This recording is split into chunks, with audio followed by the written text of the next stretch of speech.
Welcome to Solvetic, your channel to always learn technology easily. Below in the description, you will find useful links we used in this video.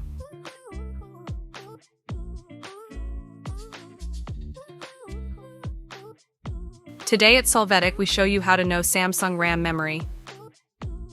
We start by entering the phone settings.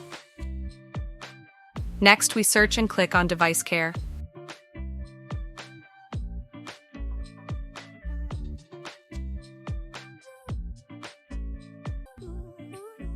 Here we will go to the memory section and we will be able to see the information on both the RAM used and the total RAM we have.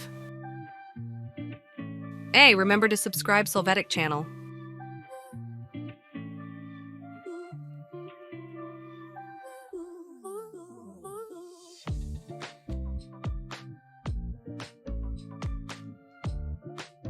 We hope it has been helpful for you. Here are links to watch more videos of your interest and subscribe to the Solvetic channel. Thank you.